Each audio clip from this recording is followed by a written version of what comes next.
ನಮಸ್ಕಾರ ಎಲ್ಲರಿಗೂ. ಬನ್ನಿ, ಹಲಸಿನ ಹಣ್ಣಿನ ಸೀಸನ್ ಬಂದೇ ಬಿಡ್ತು. ಹಲಸಿನ ಹಣ್ಣಿನ ಸೀಸನ್ ಬಂತು ಅಂದ್ರೆ ಕಾಯಿಗಳು ಸಹ ಸಿಕ್ಕೇ ಸಿಗ್ತಾವಲ್ವಾ. ಹಲಸಿನ ಕಾಯಿಯಿಂದ ನಾವಿವತ್ತು ರುಚಿಕರವಾದಂತ ಟೇಸ್ಟಿ ಆದಂತ ಅಡುಗೆಗಳನ್ನ ಮಾಡೋಣ. ತುಂಬಾ ರುಚಿಯಾಗಿರುತ್ತೆ. ಹಲಸಿನಕಾಯಿ ಸಾರು, ಹಲಸಿನಕಾಯಿ ಕಬಾಬು, ಹಲಸಿನಕಾಯಿ ಪಲ್ಯ, ಎಲ್ಲಾ ರೀತಿಯ ಅಡುಗೆಗಳನ್ನು ಸಹ ನಾವು ಮಾಡ್ಬೋದು. ಬನ್ನಿ, ಇವತ್ತು ಹಲಸಿನಕಾಯಿಯಿಂದ ನಾವು ಇವತ್ತು ಪಲ್ಯವನ್ನ ಹೇಗ್ ಮಾಡೋದು ಅನ್ನೋದನ್ನ ನಾನು ತೋರಿಸ್ತಾ ಇದ್ದೀನಿ. ಸಿಂಪಲ್ ಆಗಿ ಬೇಗನೆ ಮಾಡ್ಬೋದು. ಮನೇಲಿರುವ ಸಾಮಗ್ರಿಗಳಿಂದನೇ ಮಾಡೋಣ. ನೋಡಿ, ನಾವು ಎಳೆ ಹಲಸಿನಕಾಯಿನ ತಗೊಂಡಿದ್ವಿ. ಹಣ್ಣಾಗಿರ್ಬಾರ್ದು, ಪೂರ್ತಿ ಎಳೆ ಕಾಯಿ ಇರ್ಬೇಕು. ಅದರಿಂದ ನಾವಿವತ್ತು ಪಲ್ಯವನ್ನ ಹೇಗ್ ಮಾಡೋದು ಅನ್ನೋದನ್ನ ತೋರಿಸ್ತಾ ಇದ್ದೀನಿ. ಫಸ್ಟ್ ಹಲಸಿನಕಾಯಿ ಕೊಯ್ಯಕ್ಕಿಂತ ಮುಂಚೆ ಕೈಗೆ ಮತ್ತು ಚಾಕಿಗೆ ಎರಡಕ್ಕೂ ಎಣ್ಣೆಯನ್ನ ಹಚ್ಕೋಬೇಕು. ಇದರಲ್ಲಿ ತುಂಬಾ ಅಂಟಿರುತ್ತೆ. ಪಲ್ಯ ತಿನ್ನಕ್ಕೇನೋ ರುಚಿಯಾಗಿರುತ್ತೆ, ಆದ್ರೆ ಹೆಚ್ಚಿ ಮಾಡೋದಿದೆಯಲ್ಲ, ಸ್ವಲ್ಪ ಕಷ್ಟ ಆಗುತ್ತೆ. ತಿನ್ನಕ್ಕೆ ತುಂಬಾ ರುಚಿಯಾಗಿರುತ್ತೆ. ಕಷ್ಟಪಟ್ರೆ ಫಲ ಅಲ್ವಾ. ನೋಡಿ, ಹಲಸಿನಕಾಯಿನ ನಾವು ಒಳಭಾಗ ಮತ್ತು ಮೇಲ್ಭಾಗ ಇರುವಂತ ಸಿಪ್ಪೆನೆಲ್ಲ ತೆಗೆದು ಒಳಗಿರುವಂತ ಕಾಯಿ ಮಾತ್ರ ತಗೊಳ್ಳೋಣ. ನೋಡಿ, ತುಂಬಾ ಸಿಗೋದಿಲ್ಲ, ಎಳೆದಾಗಿರೋದ್ರಿಂದ ಸ್ವಲ್ಪ ಮಾತ್ರ ನಮಗೆ ಸಿಗುತ್ತೆ. ಪೂರ್ತಿಯಾಗಿ ನಾವು ಈ ರೀತಿಯಲ್ಲಿ ಹೆಚ್ಕೋಬೇಕು. ನಮಗೆ ದೊಡ್ಡ ಬೇಕು ಹೋಳು ಅಂದ್ರೆ ದೊಡ್ಡ ಮಾಡ್ಕೋಬಹುದು, ಇಲ್ಲ ಚಿಕ್ಕ ಚಿಕ್ಕ ಹೋಳುಗಳು ಬೇಕು ಅಂದ್ರೂ ನಾವು ಚಿಕ್ಕದಾಗಿ ಹೆಚ್ಕೋಬೇಕು. ನೋಡಿ, ನಾನು ಸ್ವಲ್ಪ ದೊಡ್ಡ ಹೋಳುಗಳನ್ನೇ ಮಾಡ್ಕೊಂಡಿದ್ದೀನಿ.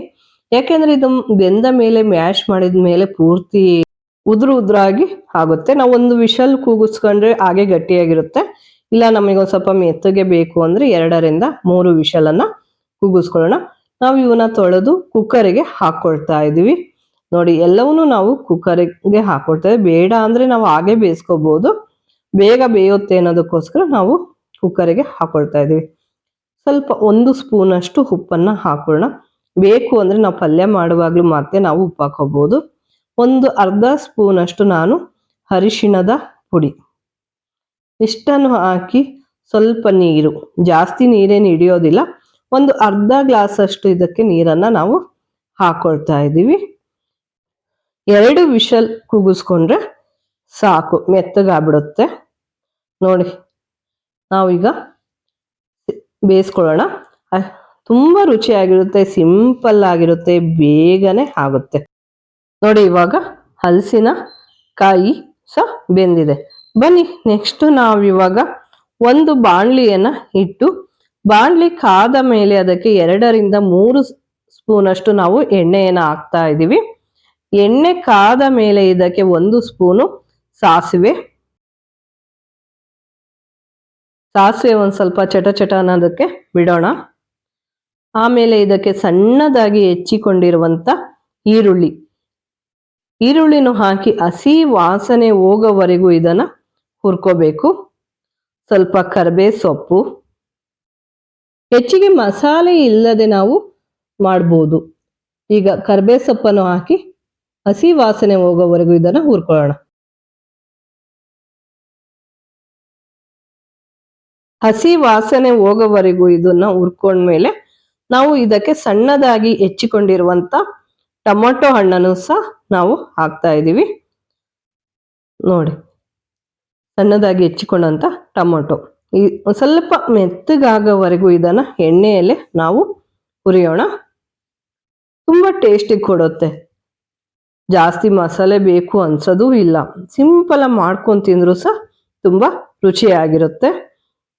ಟೊಮೊಟೊ ಹಣ್ಣನ್ನು ಸಹ ನಾವು ಮೆತ್ತಗಾಗೋವರೆಗೂ ಒಂದು ಸ್ವಲ್ಪ ಬೇಯಿಸ್ಕೊಂಡು, ಆಮೇಲೆ ಬೇಯಿಸಿಕೊಂಡಂತ ಹಲಸಿನ ಕಾಯಿಯನ್ನು ಸಹ ಹಾಕೋಣ. ನೋಡಿ, ಹಲಸಿನಕಾಯಿ ಕ್ಯೂಬ್ ತರ ಹಾಗೆ ಇದೆ. ಈಗ ಮಿಕ್ಸ್ ಮಾಡಿದ್ರೆ ಉದ್ರಾಗಿ ಆಗುತ್ತೆ.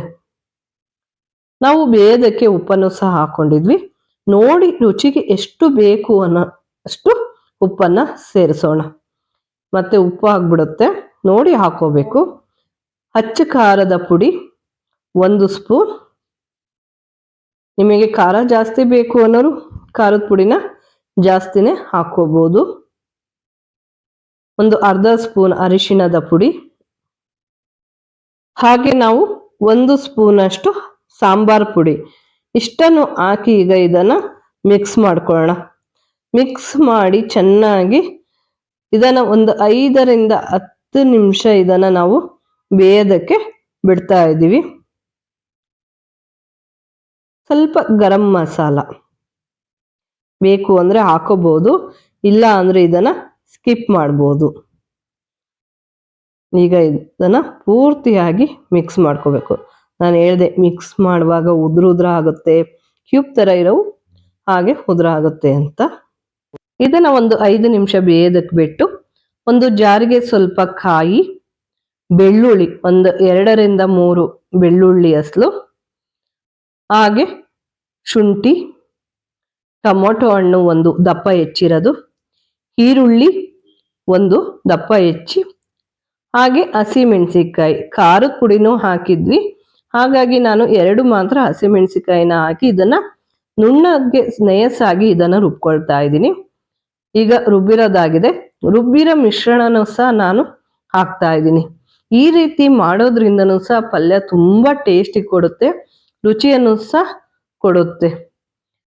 ಇದನ್ನ ನಾವು ಮಿಕ್ಸ್ ಮಾಡಿ ಒಂದು 5 ನಿಮಿಷ ಹಾಗೆ ಬೇಯೋದಕ್ಕೆ ಬಿಡೋಣ. ಜಾಸ್ತಿ ನೀರು ಹಾಕೋದು ಬೇಡ, ತುಂಬಾ ತಳ್ಳಗಾಗುತ್ತೆ. ಯಾಕೆಂದ್ರೆ ನಾವು ಪಲ್ಯ ಮಾಡೋದ್ರಿಂದ ಚಪಾತಿ ರೊಟ್ಟಿ ಜೊತೆ ತಿಂತಾ ಇದ್ರೆ ತುಂಬಾನೇ ರುಚಿ ಕೊಡುತ್ತೆ. ನೋಡಿ, ಇವಾಗ ಇದನ್ನ ಒಂದು 5 ನಿಮಿಷ ಬೇಯೋದಕ್ಕೆ ಬಿಟ್ಟು ಸಣ್ಣದಾಗಿ ಹೆಚ್ಚಿಕೊಂಡಿರುವಂತ ಕೊತ್ತಂಬರಿ ಸೊಪ್ಪನ್ನು ಸಹ ನಾನು ಹಾಕಿ ಮಿಕ್ಸ್ ಮಾಡ್ತಾ ಇದ್ದೀನಿ. ತುಂಬಾನೇ ರುಚಿಕರವಾದಂತ ಟೇಸ್ಟಿ ಆದಂತ ಹಲಸಿನಕಾಯಿನ ಪಲ್ಯ. ಈಗ ಸೀಸನ್ ಅಂದಮೇಲೆ ಆ ಸೀಸನ್ಗೆ ತಕ್ಕಂತೆ ಒಂದೊಂದಿಷ್ಟು ಅಡಿಗೆ ಮಾಡ್ಕೊಂಡು ತಿಂದ್ರು ಸಹ ತುಂಬಾನೇ ರುಚಿಯಾಗಿರುತ್ತೆ. ಬರೀ ಹಲಸಿನ ಹಣ್ಣು ಆಯ್ತು ಅಂದ್ರೆ ಬರೀ ಹಲಸಿನ ಹಣ್ಣು ತಿನ್ನೋದಲ್ಲ, ಅದರಲ್ಲಿ ಎಲ್ಲಾ ರೀತಿಯ ರೆಸಿಪಿ ಕಾಯಿಂದ ಹಣ್ಣಿನವರೆಗೂ ನಾವು ಎಲ್ಲಾ ರೀತಿಯ ಅಡಿಗೆಗಳನ್ನ ಮಾಡ್ಬೋದು. ಇವಾಗ ಹಲಸಿನಕಾಯಿಯ ಪಲ್ಯನೂ ಸಹ ಇವಾಗ ರೆಡಿ ಆಗಿದೆ. ಈಗ ಇದನ್ನ ನಾವು ರೊಟ್ಟಿ ಮತ್ತು ಚಪಾತಿಗಳ ಜೊತೆಗೆ ತಿನ್ನೋಣ. ಹಾಗೆ ನಮ್ಮ ಚಾನಲನ್ನು ಯಾರು ಸಬ್ಸ್ಕ್ರೈಬ್ ಮಾಡಿಲ್ಲೋ ಸಬ್ಸ್ಕ್ರೈಬ್ ಮಾಡಿ, ಇಷ್ಟವಾದರೆ ಒಂದು ಲೈಕ್ ಕೊಡಿ, ಕಮೆಂಟ್ ಮಾಡಿ, ಹಾಗೆ ಶೇರ್ ಮಾಡಿ. ತುಂಬಾನೇ ರುಚಿಕರವಾದಂಥ ಆರೋಗ್ಯಕರವಾದಂಥ ಹಲಸಿನಕಾಯಿಯ ಪಲ್ಯ ಇವಾಗ ರೆಡಿಯಾಗಿದೆ. ತುಂಬಾನೇ ಟೇಸ್ಟಿ ಆದಂಥ ಪಲ್ಯ ಅಂತಾನೆ ಹೇಳ್ಬೋದು. ನೋಡಿ, ಇದನ್ನು ನಾವು ಇವಾಗ ರೊಟ್ಟಿ ಇಲ್ಲ ಚಪಾತಿ ಜೊತೆಗೆ ಹಾಕ್ಕೊಂಡು ತಿಂದ್ರಂತೂ ಎಷ್ಟು ರುಚಿ ಇರುತ್ತೆ ಅಲ್ವಾ. ಬನ್ನಿ ಇವಾಗ ಹಲಸಿನಕಾಯಿಯ ಪಲ್ಯ ಮತ್ತು ಚಪಾತಿ. ಹಲಸಿನಕಾಯಿಯ ಪಲ್ಯವನ್ನು ಒಮ್ಮೆ ನೀವು ಮಾಡಿ ಹೇಗಿದೆ ಅಂತ ನಮಗೆ ಕಮೆಂಟ್ ಮೂಲಕ ಇದನ್ನು ತಿಳಿಸಿ. Thank you for watching. Bye.